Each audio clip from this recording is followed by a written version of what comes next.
A 25-year-old is behind bars tonight, charged with driving drunk, hitting and killing a Fort Worth police officer early this morning. Hello, everybody. I'm Heather Hayes. And I'm Steve Eager. It's 9 o'clock. Police say she drove the wrong way on an off-ramp up onto I-35. Police say the driver hit Sergeant Billy Randolph, who was working a crash scene involving an 18-wheeler. Ring camera video near the scene in Fort Worth shows the aftermath. First responders running toward the officer after he was hit, trying to save him. He died on scene. A memorial service is scheduled for later this week on what would have been his birthday. Fox Sports' Peyton Yeager live in Fort Worth tonight with more. Peyton. Steve, and the memorial behind me for Sergeant Randolph is growing by the hour this evening. People are dropping off flowers and leaving behind cards. Some of those people are co-workers who had to show up to their shift this evening at the South Division. Others are people in the community who want to thank Sergeant Randolph for his dedication and service. At Fort Worth's South Division, flags remained at half staff on Monday. Flowers, balloons, and messages of gratitude sit on the hood of a Fort Worth cruiser. We've lost a hero, a fallen angel, to be quite honest. All for Sergeant Billy Randolph.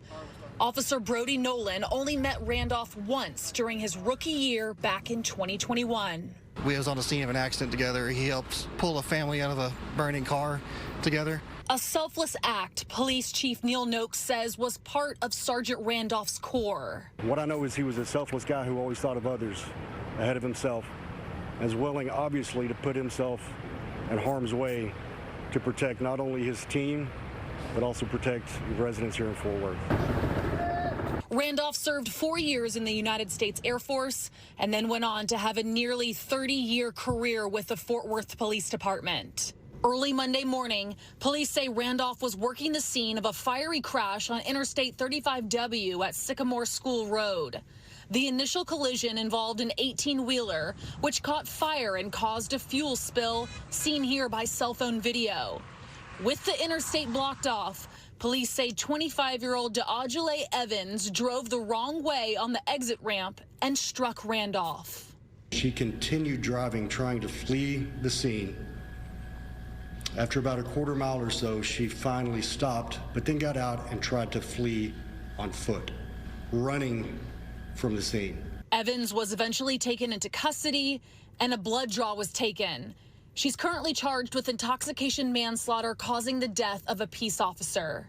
Ring doorbell video sent to Fox 4 shows Evans's Nissan Versa taking off from the scene as people ran to Randolph's aid. I don't know how many more times we have to say it.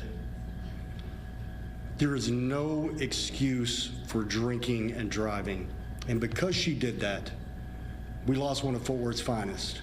First responders lined the path of a procession outside John Peter Smith Hospital to pay their respects.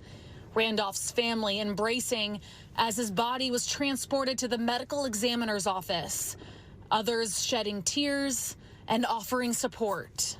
We lost Billy, a faithful husband, father, grandfather, brother, son, and a good friend of many of us. Tarrant County Commissioner Manny Ramirez says Fort Worth lost a leader who committed his life to his community.